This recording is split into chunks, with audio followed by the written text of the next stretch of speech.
Welcome back, everybody, to Victoria 3. We're going to continue our German or Austria into Germany campaign as Germany, as it is now the 1860s, and we'll play about a decade more of the game and see how much more we can expand our economy and influence over the world. Well, let's go. We're going to go increase our colonial affairs investment level since the bourgeoisie actually just gave us a boost because they are happy right now in bureaucracy. Now, we're probably going to have to be careful because if the bourgeoisie also ends up being less happy, we will lose that bonus. And actually, we had integrated some North German states, which actually probably freed up the bureaucracy for us. Let's switch to fertilizers for a boost in rye farm production.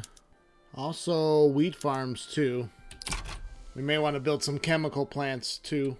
Now, a diplomatic play I do want to make is possibly for Margentin on the Somali Peninsula.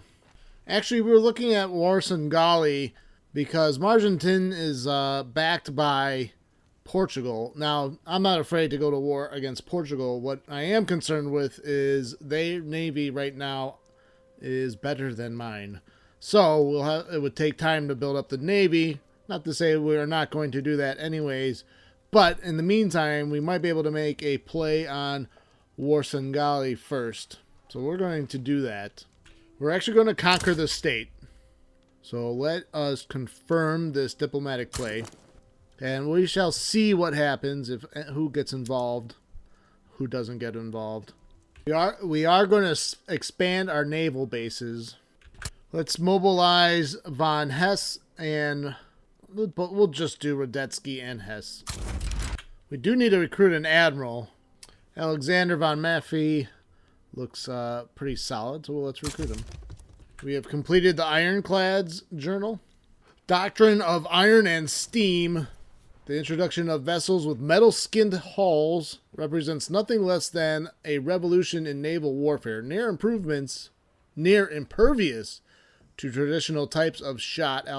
Admiral Alexander von Maffei assures us that the German dominion of the seas will be absolute. Absolute? This will make our line of battle invincible. Germany rules the waves. Metal bomb. Let's do plus 10. Let's do the plus 20% naval offense. So France had swayed in and then swayed right back out. They did a little shimmy in and out of the war. So France does officially declare neutrality. Great Britain is still on the fence. So Warsangali backs down to our diplomatic play. That did not really increase our infamy too much. Did just notice here, Scandinavia and Italy have rivaled us. A public address goes awry.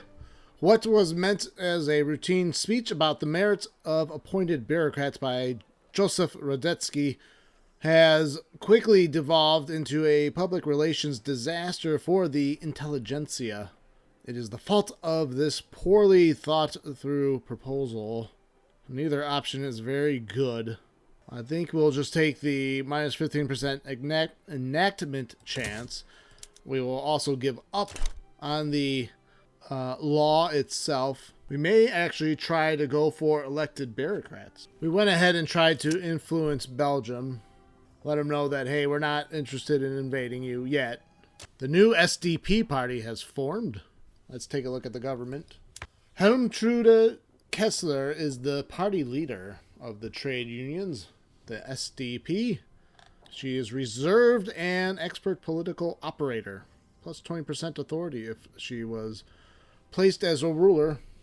If she was placed as a ruler, she might be 12 inches long.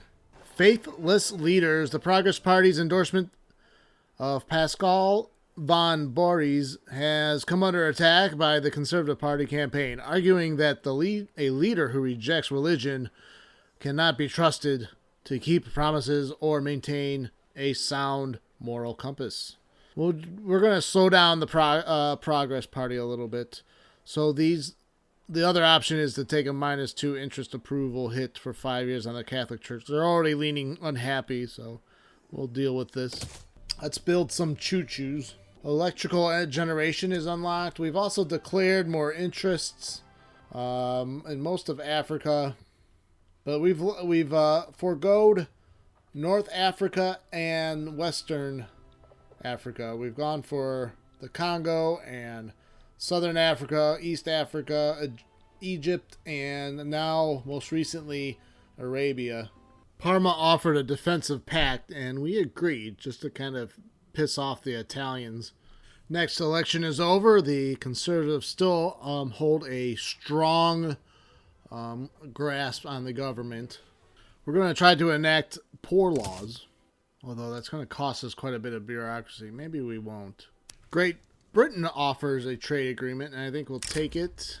We still have decent amount of influence. We might be able to take some other influence off somewhere else.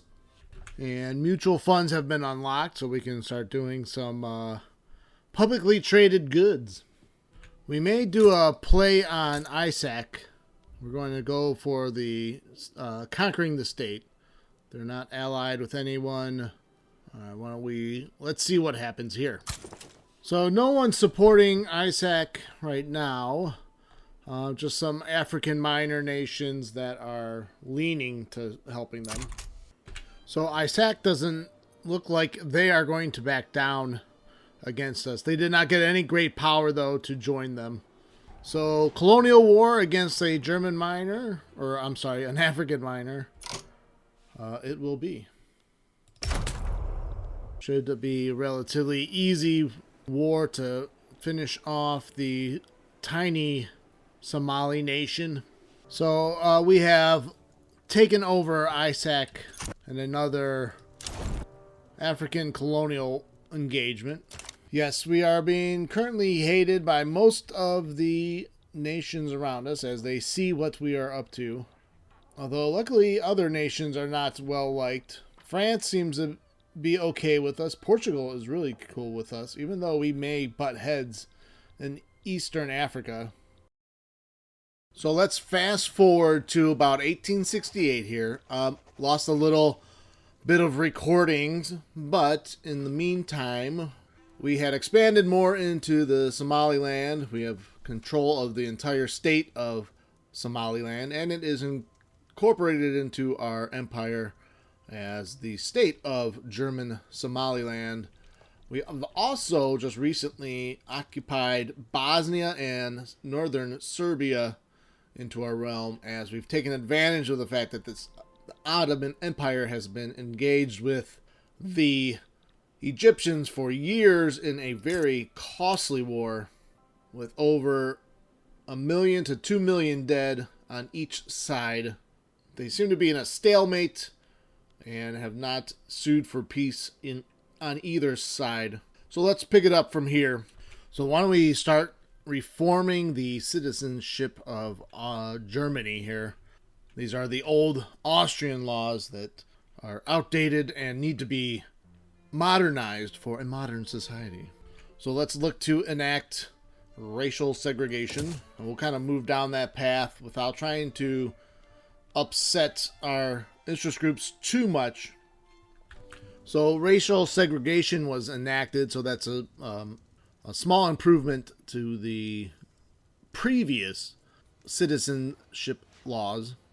Now, this does fire. We have reached accommodation with the Hungarian people. After centuries of unbalanced rule, they will now play an equal role in the Austria-Hungarian state. But we are already Germany, so that overrides the Austrian-Hungarian state. But primary cultures are now North German, South German, and Hungarian. And that should really drive down the radicals, minus 700,000 over the year. We are going to make a play for Harara in Ethiopia. And let's conquer the state there. It doesn't look like they have the backing of any majors right now, so let's hit confirm. Newly formed Free-Minded People's Party has been established. That consists of the industrialists, intelligentsia, and rural folk. The armed forces and trade unions would join the Free-Minded People's Party, except we cannot reform the government while the Catholic Church is pissy pants party for their reduced role in the government. Ferdinand von Habsburg is still kicking it at age 75. His heir apparent, Franz Joseph, is at 38. He'd probably be a better monarch at this point, maybe more accepting of certain reforms that we would like to do in the future. Bosnia's secession movement is growing, so they're taking the opportunity to try to gain their independence after we have recently just took them over from the Ottoman Empire. So we do have the Bosniak uprising occurring, so we'll have to hopefully squash this rebellion, although it looks like they may receive backing from the British. We shall keep a close eye on that situation. So keeping a close eye on the British leaning towards supporting the Bosniak revolt here. So they're still on the fence, but slightly leaning towards their defense. Now, war breaks out in Somaliland, Harar region of Ethiopia. No majors backing them. The Harar War should be going pretty smoothly. Doesn't look like we'll have much issues dealing with the Ethiopians. The British are no longer leaning to support the Bosnians, so the Bosnian revolt begins. Our fronts are advancing nicely in Ethiopia, so I think it'll be a matter of time before those minor African states capitulate. We were able to reform the government and add the trade unions and armed forces to the Free-Minded People's Party. So that becomes a huge coalition opposed to the conservative voting bloc. But the conservatives did just win the most recent election. The armed forces support might actually tip the balance, as they have a large number of pops in that group. And the minor Bosnian revolt seems to be crushed. We shall crush it. Radicals are diminishing ever since we passed the citizenship law. We'll keep moving it down the list of more liberal citizenship laws. So Harar capitulates, and we have acquired the state of Oromia. The Netherlands seek a defensive pact, which I think we will actually accept. I think we're in a good position to try to pass cultural exclusion. So why don't we work on that? We're already bolstering the intelligentsia and the armed forces and rural folk that all support it.